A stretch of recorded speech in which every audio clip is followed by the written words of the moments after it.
एक बार बुद्ध अपने सैकड़ों भिक्षुओं को प्रवचन दे रहे थे और बुद्ध के सभी भिक्षु बुद्ध को बड़े ध्यान से सुन रहे थे।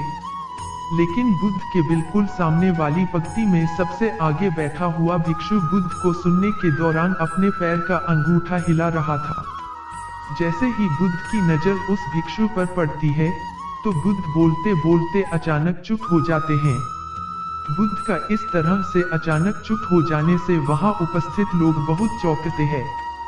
जो भिक्षु अपने पैर का अंगूठा हिला रहा था, बुद्ध उससे पूछते हैं कि तुम्हारे पैर का अंगूठा क्यों हिल रहा है।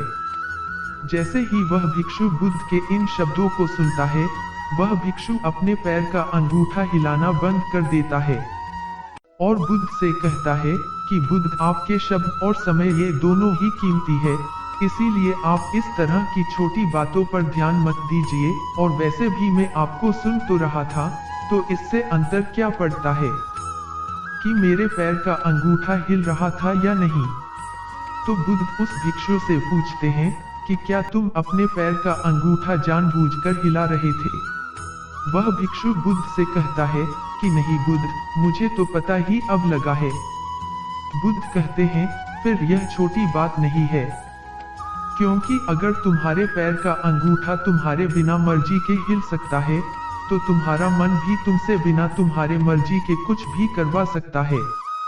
और यही कारण है कि व्यक्ति ऐसे पाप कर देता है कि जिन्हें करने के बारे में वो व्यक्ति सोच भी नहीं सकता था।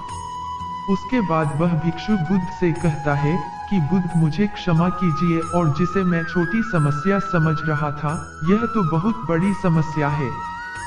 कृपा कर मुझे बताएं कि इस बड़ी समस्या से छुटकारा कैसे पाएं। बुद्ध कहते हैं, होश के द्वारा और जागरूकता के द्वारा। वह भिक्षु बुद्ध से पूछता है कि होश क्या है।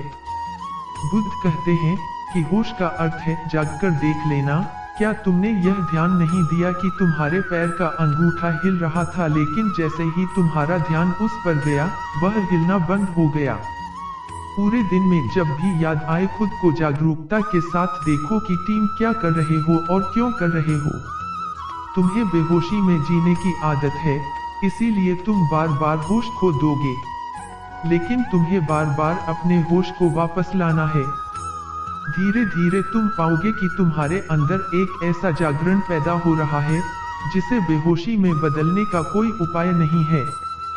उसके बाद वह बौद्ध भिक्षु उस नौजवान से पूछते हैं कि तुम इस घटना से क्या समझे। वह नौजवान लड़का कहता है कि होश का अर्थ है खुद को देखना।